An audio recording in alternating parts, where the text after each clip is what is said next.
पहले अध्याय में गीता में कहे हुए उपदेश की प्रस्तावना रूप दोनों सेनाओं के महारथियों की तथा शंखध्वनि पूर्वक अर्जुन का रथ दोनों सेनाओं के बीच खड़ा रखने की बात कही गई। बाद में दोनों सेनाओं में खड़े अपने कुटुंबी और स्वजनों को देखकर शोक और मोह के कारण अर्जुन युद्ध करने से रुक गया और अस्त्र शस्त्र छोड़कर विषाद करने बैठ गया। यह बात कहकर उस अध्याय की समाप्ति की। बाद में भगवान श्री कृष्ण ने उन्हें किस प्रकार फिर से युद्ध के लिए तैयार किया, यह सब बताना आवश्यक होने से संजय अर्जुन की स्थिति का वर्णन करते हुए दूसरा अध्याय प्रारंभ करता है। संजय बोले, उस प्रकार करुणा से व्याप्त और आंसुओं से पूर्ण तथा व्याकुल नेत्रों वाले शोकयुक्त उस अर्जुन के प्रति भगवान मधुसूदन ने ये वचन कहा। श्री भगवान बोले, हे अर्जुन, तुझे इस असमय में यह मोह किस हेतु से प्राप्त हुआ? क्योंकि न तो यह श्रेष्ठ पुरुषों द्वारा आचरित है, न स्वर्ग को देने वाला है और न कीर्ति को करने वाला ही है। इसलिए है अर्जुन, नपुंसकता को मत प्राप्त हो, तुझमें यह उचित नहीं जान पड़ती है, परंतु हृदय की तुच्छ दुर्बलता को त्याग कर युद्ध के लिए खड़ा हो जा। अर्जुन बोले, हैं मधुसूदन, मैं रणभूमि में किस प्रकार बाणों से भीष्म पितामह और द्रोणाचार्य के विरुद्ध लड़ूंगा? क्योंकि है अरिसूदन, वे दोनों ही पूजनीय हैं।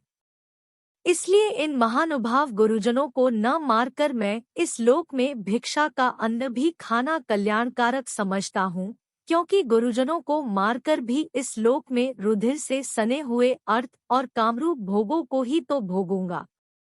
हम यह भी नहीं जानते कि हमारे लिए युद्ध करना और न करना, इन दोनों में से कौन सा श्रेष्ठ है, अथवा यह भी नहीं जानते कि उन्हें हम जीतेंगे या हमको वे जीतेंगे, और जिनको मारकर हम जीना भी नहीं चाहते, वे ही हमारे आत्मीय धृतराष्ट्र के पुत्र हमारे मुकाबले में खड़े हैं।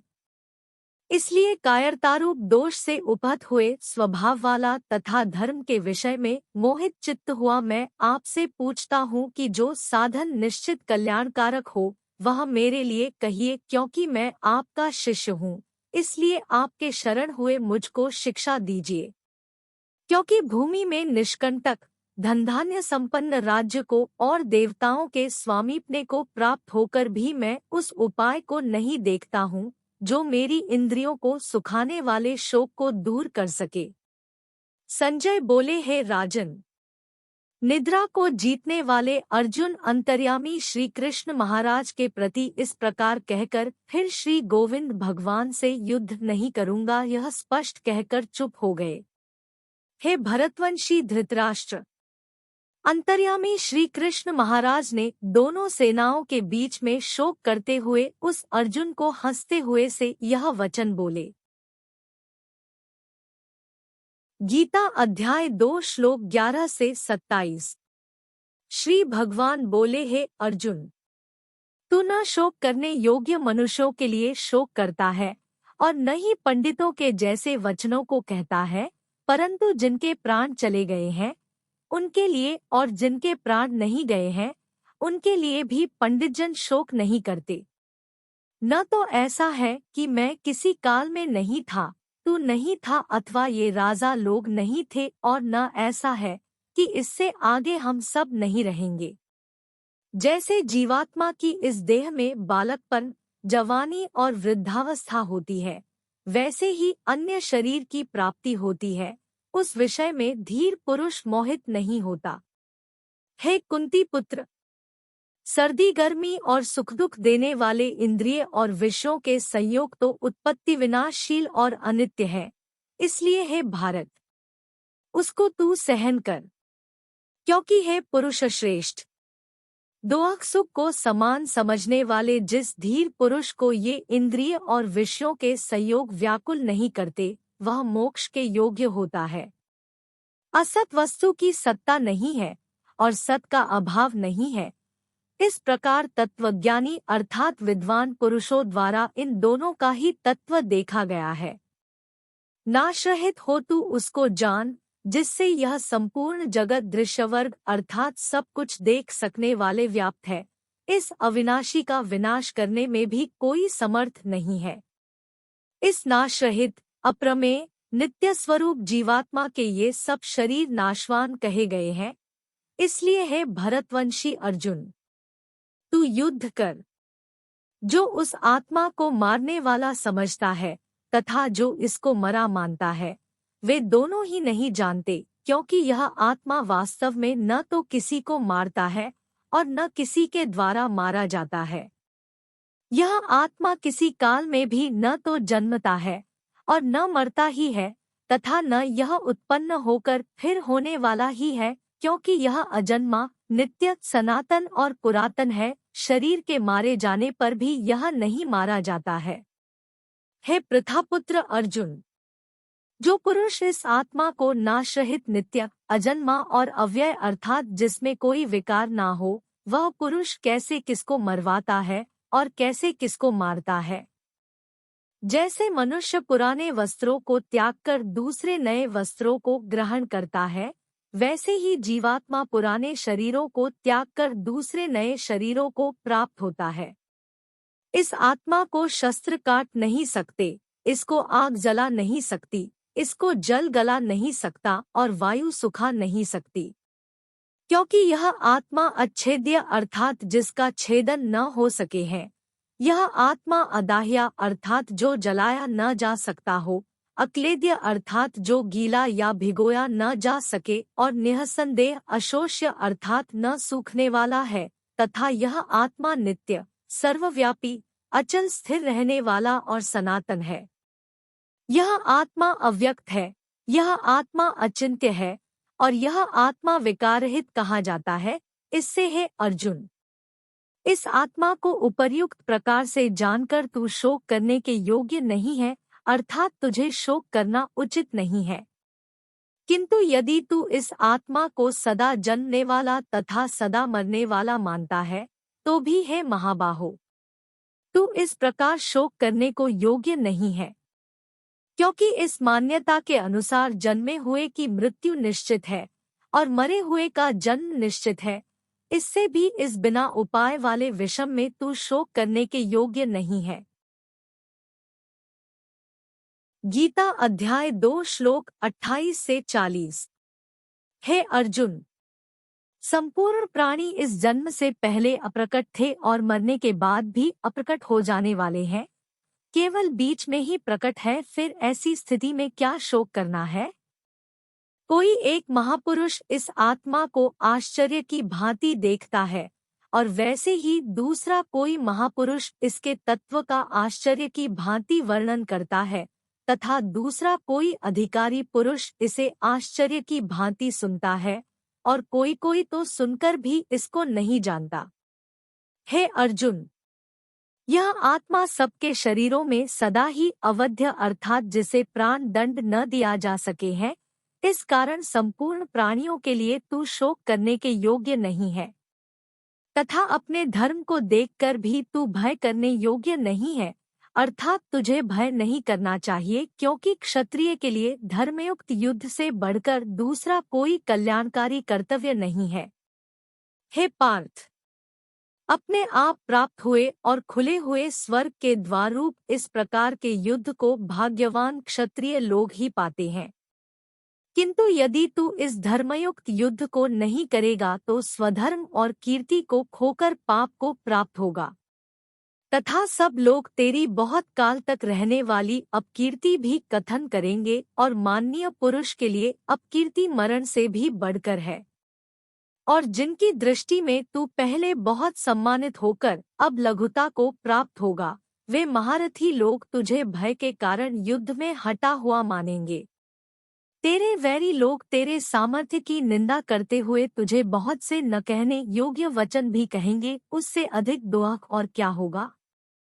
या तो तू युद्ध में मार कर स्वर्ग को प्राप्त होगा अथवा संग्राम में जीतकर पृथ्वी का राज्य भोगेगा। इस कारण है अर्जुन, तू युद्ध के लिए निश्चय करके खड़ा हो जा। जय पराजय, लाभ हानि और सुख दुख को समान समझकर उसके बाद युद्ध के लिए तैयार हो जा, इस प्रकार युद्ध करने से तू पाप को नहीं प्राप्त होगा। हे पार्थ, यह बुद्धि तेरे लिए ज्ञानियों के विषय में कही गई और अब तू इसको कर्मयोग के विषय में सुन।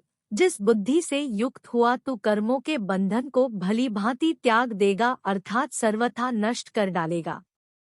इस कर्मयोग में आरंभ का अर्थात बीज का नाश नहीं है और उल्टा फलरूप दोष भी नहीं है, बल्कि इस कर्मयोग रूप धर्म का थोड़ा सा भी साधन जन्म मृत्यु रूप महान भय से रक्षा कर लेता है। गीता अध्याय 2 श्लोक 41 से 53। हे अर्जुन, इस कर्मयोग में निश्चयात्मिका अर्थात बुद्धि जो स्थिर होती है, किंतु अस्थिर विचार वाले विवेकहीन सकाम मनुष्यों की बुद्धियां निश्चय ही बहुत भेदों वाली और अनंत होती है। हे अर्जुन, जो भोगों में तन्मय हो रहे हैं, जो कर्मफल के प्रशंसक वेदवाक्यों में ही प्रीति रखते हैं,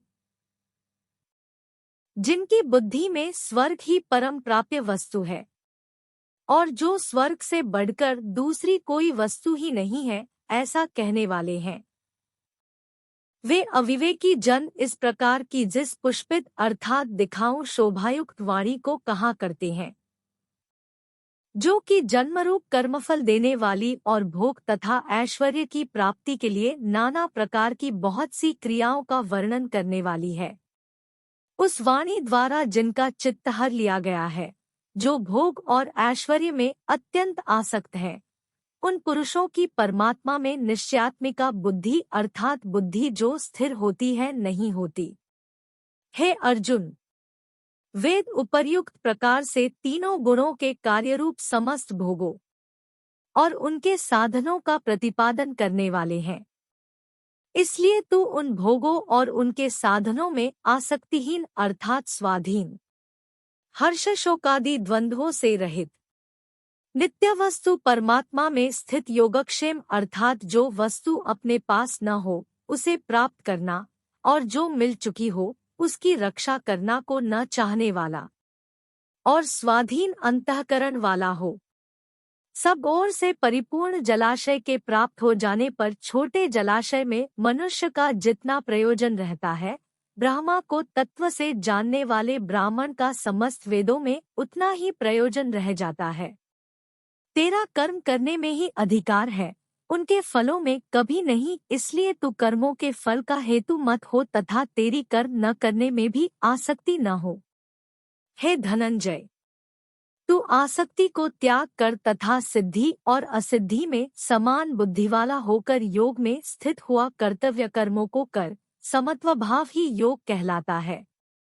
इस समत्व बुद्धियोग से सकाम कर्म अत्यंत ही निम्न श्रेणी का है। इसलिए हे धनंजय, तू संबुद्धि में ही रक्षा का उपाय ढूंढ अर्थात बुद्धियोग का ही आश्रय ग्रहण कर, क्योंकि फल के हेतु बनने वाले अत्यंत दीन है। संबुद्धियुक्त पुरुष पुण्य और पाप दोनों को इसी लोक में त्याग देता है अर्थात उनसे मुक्त हो जाता है। इससे तू समत्वरूप योग में लग जा। यह समत्वरूप योग ही कर्मों में कुशलता है अर्थात कर्म बंधन से छूटने का उपाय है। क्योंकि संबुद्धि से युक्त ज्ञानीजन कर्मों से उत्पन्न होने वाले फल को त्याग कर जन्मरूप बंधन से मुक्त हो निर्विकार परम पद को प्राप्त हो जाते हैं।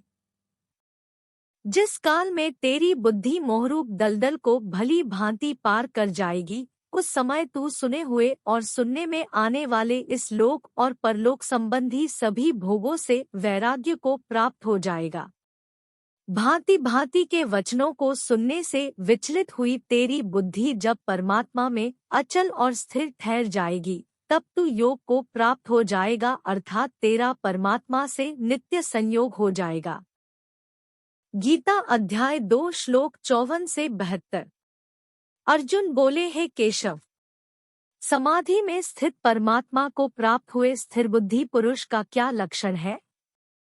वह स्थिर बुद्धि पुरुष कैसे बोलता है, कैसे बैठता है और कैसे चलता है? श्री भगवान बोले, हे अर्जुन, जिस काल में यह पुरुष मन में स्थित संपूर्ण कामनाओं को भली भांति त्याग देता है और आत्मा से आत्मा में ही संतुष्ट रहता है, उस काल में वह स्थित प्रज्ञ अर्थात स्थिर बुद्धिवाला कहा जाता है।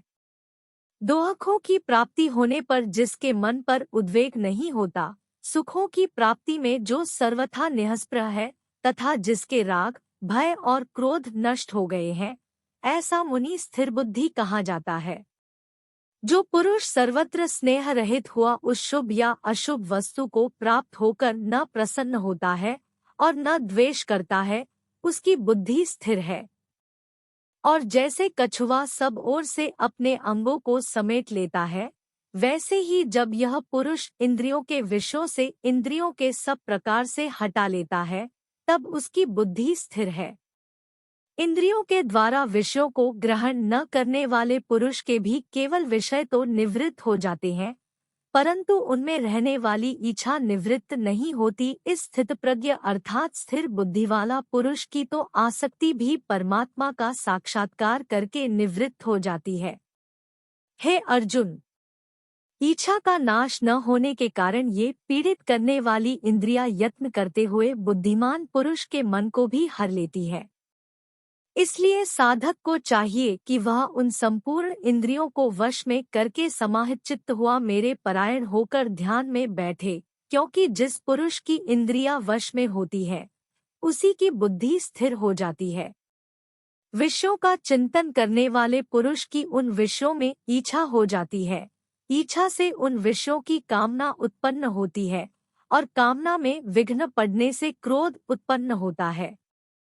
क्रोध से अत्यंत अज्ञानता उत्पन्न हो जाता है, अज्ञानता से स्मृति में भ्रम हो जाता है, स्मृति में भ्रम हो जाने से बुद्धि अर्थात ज्ञान शक्ति का नाश हो जाता है, और बुद्धि का नाश हो जाने से यह पुरुष अपनी स्थिति से गिर जाता है। परंतु अपने अधीन किए हुए अंतःकरण वाला साधक अपने वश में की हुई रागद्वेष से रहित इंद्रियों द्वारा विषयों में विचरण करता हुआ अंतःकरण की प्रसन्नता को प्राप्त होता है। अंतःकरण की प्रसन्नता होने पर इसके संपूर्ण दुखों का अभाव हो जाता है, और उस प्रसन्न चित्त वाले कर्मयोगी की बुद्धि शीघ्र ही सब ओर से हटकर परमात्मा में ही भली भांति स्थिर हो जाती है। हारे हुए मन और इंद्रियों वाले पुरुष में दृढ़ बुद्धि नहीं होती और उस मनुष्य के अंतःकरण में भावना भी नहीं होती तथा भावनाहीन मनुष्य को शांति नहीं मिलती और शांतिरहित मनुष्य को सुख कैसे मिल सकता है? क्योंकि जैसे जल में चलने वाली नाव को वायु हर लेती है, वैसे ही विषयों में विचरती हुई इंद्रियों में से मन जिस इंद्रिय के साथ रहता है, वह एक ही इंद्रिय इस पुरुष की बुद्धि को हर लेती है। इसलिए है महाबाहो, जिस पुरुष की इंद्रियां सब प्रकार वश में है, उसी की बुद्धि स्थिर है। संपूर्ण प्राणियों के लिए जो रात्रि के समान है, उस नित्य ज्ञान स्वरूप परमानंद की प्राप्ति में योगी जागता है, और जिस नाशवान सांसारिक सुख की प्राप्ति में सब प्राणी जागते हैं, परमात्मा के तत्व को जानने वाले मुनि के लिए वह रात्रि के समान है। जैसे नदियों के जल सब ओर से परिपूर्ण अचल प्रतिष्ठा वाले समुद्र में उसको विचलित न करते हुए ही समा जाते हैं, वैसे ही सब भोग जिस स्थितप्रज्ञ पुरुष में किसी प्रकार का विकार उत्पन्न किए बिना ही समा जाते हैं, वही पुरुष परम शांति को प्राप्त होता है, भोगों को चाहने वाला नहीं। जो पुरुष संपूर्ण कामनाओं को त्याग कर ममता रहित, अहंकार रहित और स्पृहा रहित हुआ विचरता है, वही शांति को प्राप्त होता है, अर्थात वह शांति को प्राप्त है। हे अर्जुन, यह ब्रह्मा को प्राप्त हुए पुरुष की स्थिति है।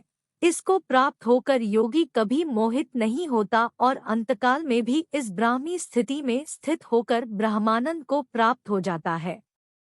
इस प्रकार उपनिषद, ब्रह्म विद्या तथा योगशास्त्र रूप श्रीमद् भगवद गीता के श्री कृष्ण अर्जुन संवाद में सांख्य योग नामक द्वितीय अध्याय संपूर्ण हुआ।